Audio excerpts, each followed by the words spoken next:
sudah lepas perisai tapi nggak tahu rezekinya dititip di mana, nggak dapat juga.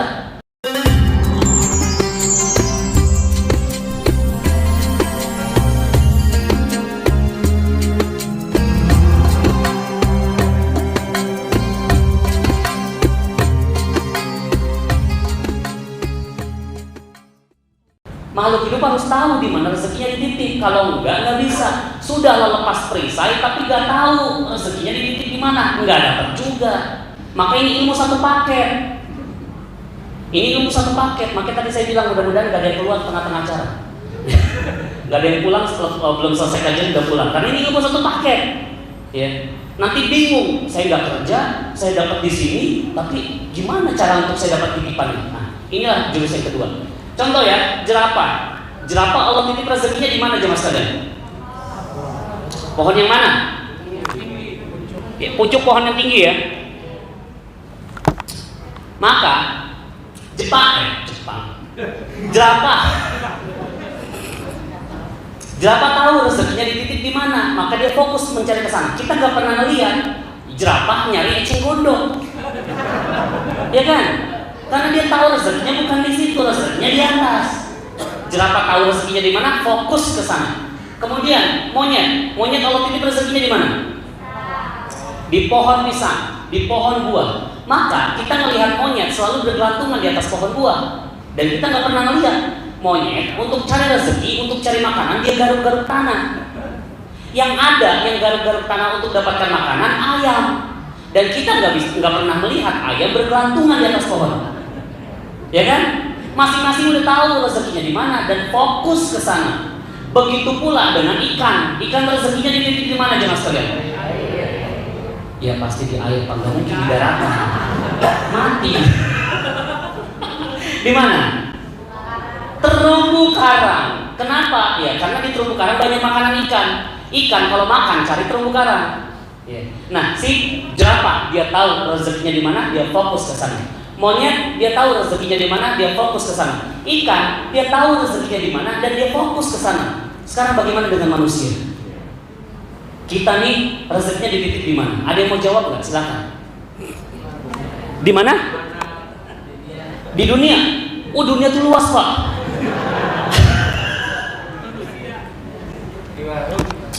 Di warung. Di manusia hampir. Di mana lagi? Ada yang bilang di mana-mana, saking di mana-mananya nggak jelas. Nah ini uniknya, ya. Tadi kita jerapah satu suara di pucuk pohon, monyet satu suara di pohon pisang, ikan satu suara di terumbu karang. Nah, kenapa sekarang kita rezeki kita sendiri kita nggak satu suara? Nah sekarang gini, misalkan saya lagi naik motor di tengah jalan, saya haus, saya ngelihat ada toko A, saya butuh air minum nih, saya melihat ada toko A. Ada toko A, saya datang ke sana. Toko kelontong kecil, ya toko sembako kecil. Saya datang ke sana, ternyata penjualnya gak ada di situ. Saya panggil dulu, Bu, beli. Dia datang, beli apa? Beli air. Saya ambil di kulkas. Ini harganya berapa? Harganya 5.000. Saya kasih 10.000. Kembaliannya berapa? Ini cepet banget urusan duit.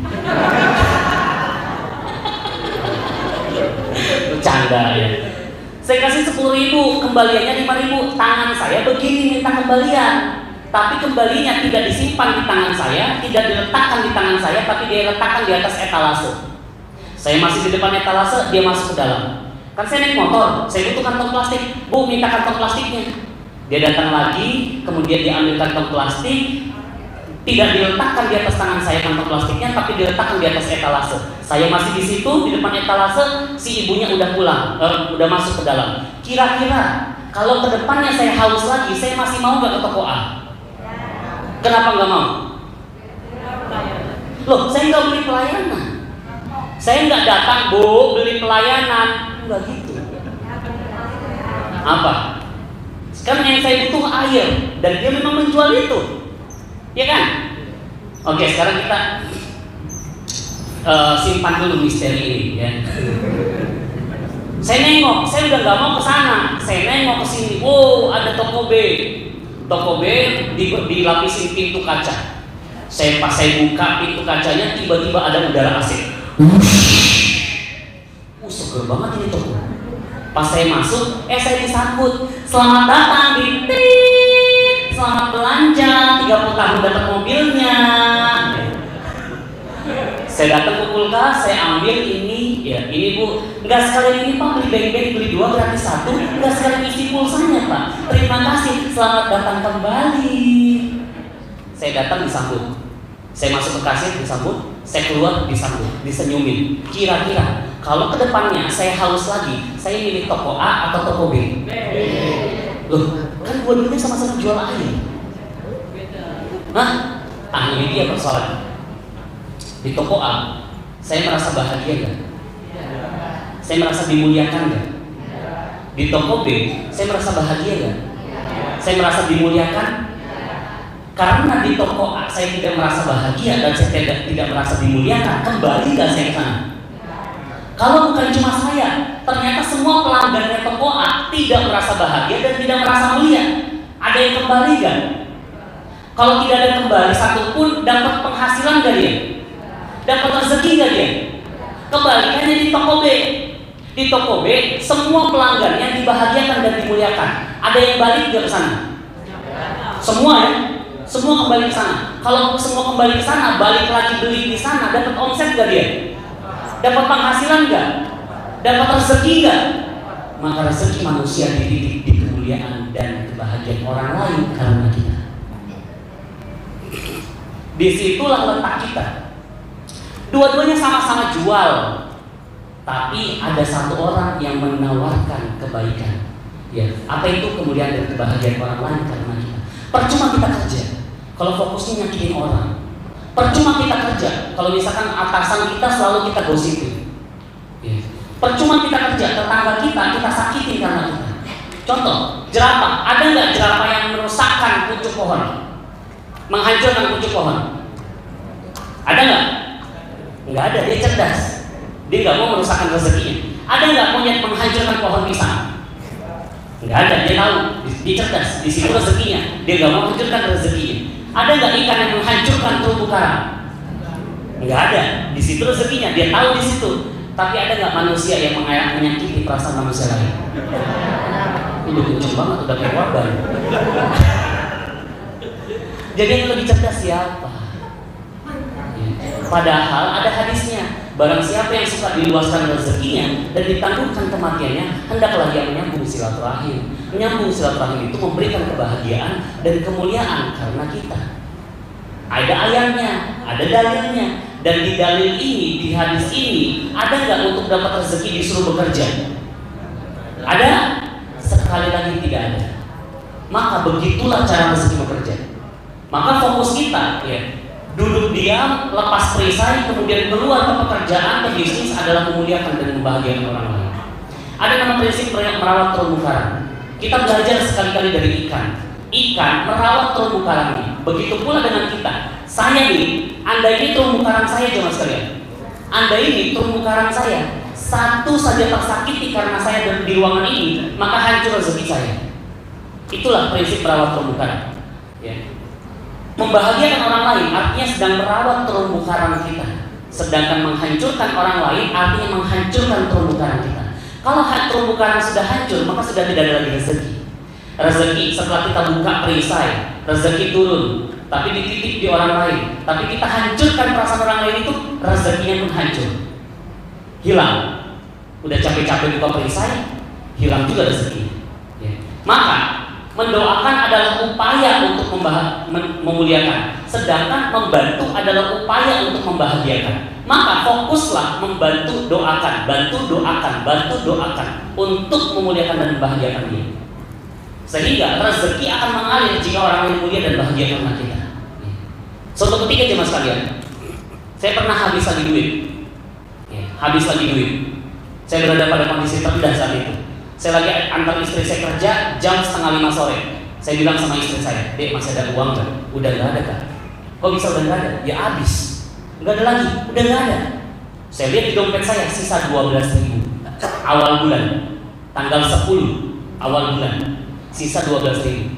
Kalau mau pakai logika, bagaimana caranya saya hidup sampai akhir bulan? Hidup berdua 12.000. Hidup berdua 12.000. Akhirnya Saya pulang naik motor, saya berpikir keras, gimana caranya saya dapatkan uang. Dan prinsip saya setelah nikah, saya nggak mau minjem uang sama orang tua, apalagi sama mertua. Saya nikahin anaknya, kemudian saya minta uangnya, nggak mungkin. Saya udah nggak mau. Tapi gimana? Cuma 12.000. Mau pakai logika, nggak selesai hidup saya. Saking kerasnya saya mikir di atas motor, sakit kepala. Takutnya kalau sakit kepala jatuh, ditabrak dari belakang. Akhirnya saya minggir. Pas saya minggir, ternyata di depan saya ada pemulung. Saya berhenti, di depan saya ada pemulung. Pemulung lengkap dengan gerobaknya dan dia lagi duduk di tanah ngelus-ngelus perutnya. Oh, kayaknya lagi lapar dia. Saya pengen sih sedekah. Ya tapi gimana? Cuma 12.000. Atau bismillah. Ya. Saya nggak mau pakai logika. Saya buang logika saya terhadap rezeki. Sambil gemeter. Bu, saya cuma punya uang segini, Bu. Mudah-mudahan cukup ya buat makan. Mohon maaf, nggak bisa ngasih lebih. Saya juga lagi nggak punya. Terus si ibu itu bilang, lupa, terima kasih banyak. Mudah-mudahan rezekinya Bapak lancar. Dia doain rezeki. Saya saat itu waktu saya sedekahin dia. Mohon maaf ya jemaah sekalian, bukan artinya saya riya ya. Tapi ini saya ingin menggambarkan kepada Anda gimana caranya rezeki itu bekerja. Ya. Jadi di saat saya sudah bantu dia sedekah, ya, saya sudah bantu dia, artinya saya sudah membahagiakan dia. Kemudian dia doain saya doain balik. Bu, iya, mudah-mudahan ibu juga rezekinya lancar. Dalam hati saya, ya Allah, muliakan dan bahagiakan dia.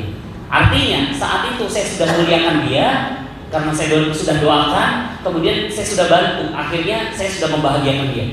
Sudah muliakan dan bahagiakan. Itu kejadian jam 5 sore. Sore jam 5. Tiba-tiba jam 7 malam, ya, ada rekening ada masuk uang ke rekening saya 11 juta. Dari mana 11 juta? Ternyata saya lihat di mutasi rekening di mobile banking, ya, ternyata dari sebuah perusahaan. Saya memang habis itu baru saja mengerjakan sebuah proyek. Komisi saya 11 juta, tapi cairnya akhir bulan. Itu masih awal bulan, kok udah cair. Saya telepon, Pak, mohon maaf, ini kok komisi saya udah cair. Harusnya kan akhir bulan. Dia jawab gini, ya udah, memang itu udah rezeki kamu. Coba bayangin. Rezeki. Komisi cairnya harusnya akhir bulan, dan saya nggak punya kuasa untuk mempercepat pencairan dana. Tiba-tiba Allah cairkan di awal bulan, masya Allah. Maka rezeki akan mengalir jika orang lain mulia dan bahagia karena kita. Di magnet rezeki ada namanya spiritual meter. Sama seperti speedometer. Speedometer yang di mobil motor ya, yang ada bulatan 0 km per jam, 10 km per jam, 20 km per jam, 60 km per jam ya. Begitu pula dengan di magnet rezeki, ada spiritual meter, naik dan turun. Ada zona minus dan zona plus. Ada angka 0 di tengah, kemudian minus 1 sampai minus 8. Ada plus 1 sampai plus 8. Dan kapanpun kita masuk ke zona minus, rezeki gak datang. Kapan kita masuk zona plus, rezeki datang. Ya. Nah, merawat terumbu karang ada pada zona plus 6. Sedangkan yang minus yang mana? Marah. Itu minus 2 namanya. Ya. Marah itu di minus 2. Ada di sini yang gak marah. Ada yang di sini yang belum pernah marah seumur hidup. Ya. Atau pernah gak kita melewati hari tanpa marah? 1 hari saja. Ya. Pernah ya, tapi gak banyak. Padahal marah itu minus. Kalau Anda marah, ya, maka rezeki gak datang. Kalau Anda marah, rezeki gak datang. Ditumpuk dari belakang mobilnya kita, ditabrak dari belakang, marah gak biasa? Marah? Ditabrak mobil kita dari belakang, marah? Rezeki hilang. Istri buatin kopi pakai garam, marah gak kita? Habis itu rezeki hilang. Jadi kalau mau dapat rezeki jangan masuk ke zona minus. Tapi mohon izin jemaah sekalian, saya nggak bisa membahas itu spiritual meter sekarang karena untuk membahas spiritual meter saja saya butuh minimal 2 jam. Karena saya bahas minus 8 itu apa, minus 7 itu apa, minus 6 itu apa, sampai minus 1 itu apa, dan ada caranya supaya tidak masuk ke zona minus. Ada caranya. Dulu saya itu marah 3 kali sehari, udah kayak minum obat. Tapi alhamdulillah dengan cara ini ya, kemarin istri saya 2 bulan lalu nanya, Kak, terakhir kita berantem kapan ya? Saya bilang, nggak tahu. Kamu ingat nggak? Aku juga nggak tahu. Nggak ingat. Kenapa kamu nggak ingat, kata saya? Ya soalnya hidup saya sudah bahagia bersama kamu.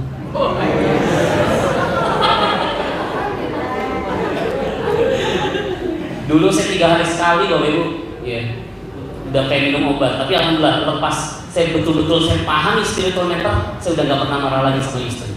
Ya. Nah itu ada caranya. Nah kalau dan saya bahas ini akan saya bahas di lebih lanjut di kelas training. Ya. Jadi Ahad besok nih 2 hari ke depan, hari Minggu ya, kita akan belajar di sana. Kalau misalkan Anda ingin masuk zona plus itu zona keajaiban, zona minus zona ketidakajaiban. Kalau Anda mau masuk zona plus sepanjang masa dan dapatkan keajaiban, yuk nanti sama-sama kita belajar di sana. Maka jemaah sekalian, setelah tahu prinsipnya, fokus muliakan dan bahagiakan di rumah kita. Pertama, ya, suami, istri, orang tua, mertua, anak, tetangga. Jangan satupun orang yang dalam rumah kita tersakiti karena kita. Jangan keluar rumah kalau misalkan istri, ya, hubungan kita sama istri masih belum bagus. Hubungan kita sama suami masih belum bagus. Jangan keluar rumah. Jangan keluar rumah.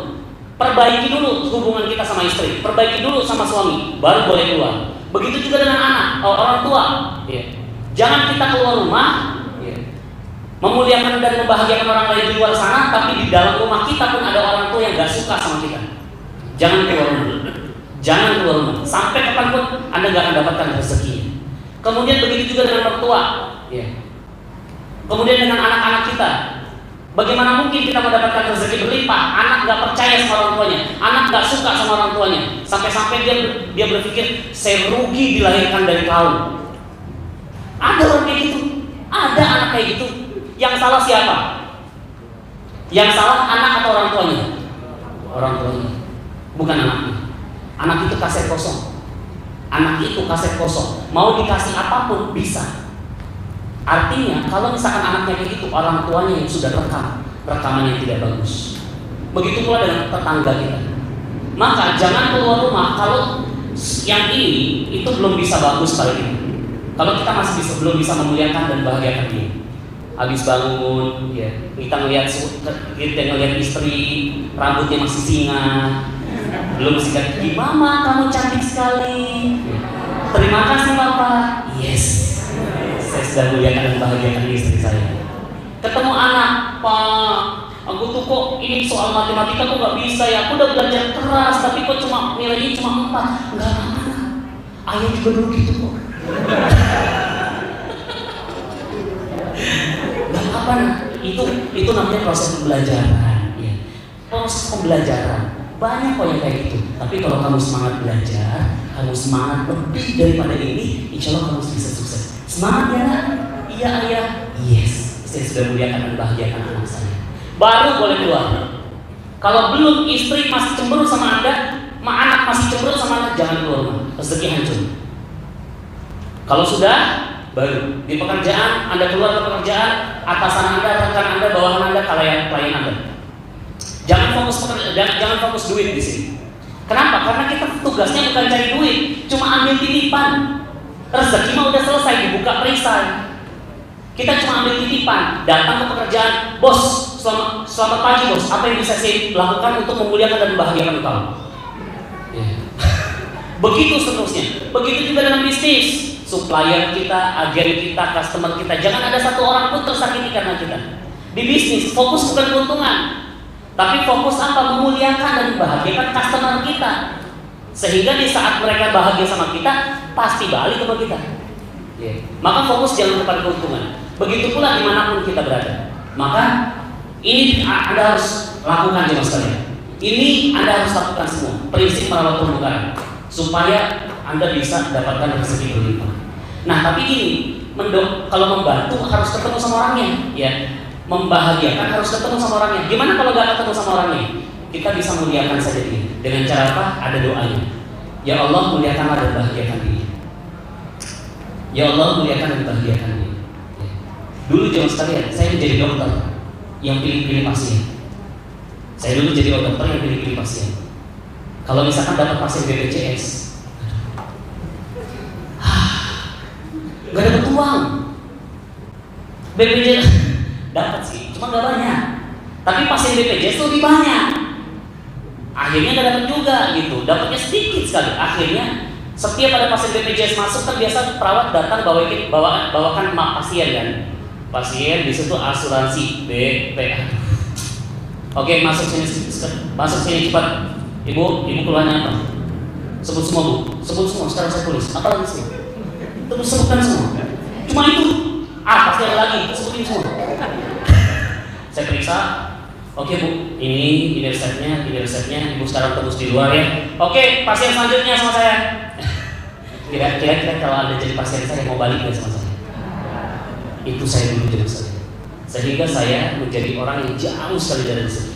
Tapi setelah saya paham prinsip perawat terumbu karang, saya sekarang udah tidak beda-beda dengan pasien lagi. Semua pasien, BPJS kah, umum kah, ya, itu setiap orang yang masuk dalam ruangan saya adalah orang yang harus saya muliakan dan bahagiakan. Saya nggak biarkan dia keluar dari ruangan saya kalau masih cemberut. Oh gitu ya dok? Oke dok. Oke. Saya panggil lagi, Bu, sini dulu Bu, ada yang belum saya kasih tahu. Dia datang lagi, saya puji lagi dia, saya edukasi lagi dengan baik, saya layani dengan tulus, sampai dia bisa senyum. Oh gitu ya, oh gitu. Oke dok, makasih dok, siap saya laksanakan dok. Mari dok, saya biarkan di luar. Artinya, yes, saya sudah bisa muliakan dan bahagiakan pasien saya. Maka coba Anda fokusnya kayak gitu. Saya ingin mengajak Anda pun memiliki fokus yang sama. Pulang dari sini, ya, kerja keras Anda di mana? Kerja keras Anda di mana? Di atas sejadah. Dengan cara apa? Kerja keras kita di mana? Dengan cara apa? Di saat rezeki turun, buka perisai, rezeki turun dititip di mana? Di kemuliaan dan kebahagiaan orang lain karena kita. Maka fokus muliakan dan bahagiakan orang lain sepanjang masa. Kalau sudah kayak gitu, coba sekalian saya jamin Anda dapatkan keberkahan rezeki berlimpah ruah. Kenapa saya bilang Pak Ustaz? Kenapa Ustaz berani sekali bilang jamin? Ini kan urusan Allah. Harusnya insya Allah bukan jamin. Gini. Ini ilmu pasti. Seperti masak air. Masak air kalau sampai 100 derajat Celcius, ya, pasti mendidih atau insya Allah mendidih? Bukan insya Allah mendidih. Kenapa bukan insya Allah mendidih? Pasti ya, karena itu ilmu sains. Itu ilmu pasti. Begitu pula dengan ilmu Allah. Itu Al-Quran bukan insya Allah, itu Al-Quran pasti. Dan kan tadi saya dalil semua kan saya jelasin. Maka ini adalah ilmu pasti, bukan insya Allah. Jadi kalau misalnya Anda praktekkan, saya jamin, bukan insya Allah lagi, tapi saya jamin Anda dapatkan rezeki berlimpah. Maka jangan sekalian saya ulang konsepnya. Kita ini kaya, Anda semua sudah kaya, rezeki Anda berlimpah. Hanya Anda memiliki sekat tipis antara Anda dengan rezeki. Rezeki turun dari atas, tertahan di atas. Kenapa? Karena punya sekat tipis itu. Maka yang harus dilakukan apa? Yang harus dilakukan apa? Rezeki turun. Setelah buka perisai, rezeki turun.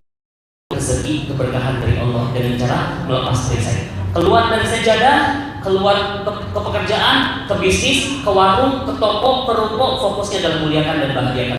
Bismillahirrahmanirrahim. Assalamualaikum warahmatullahi wabarakatuh. Bagi teman-teman yang belum subscribe dan baru saja menemukan channel ini, silahkan subscribe. Insya Allah Anda akan mendapatkan materi-materi yang terbaik dari channel ini.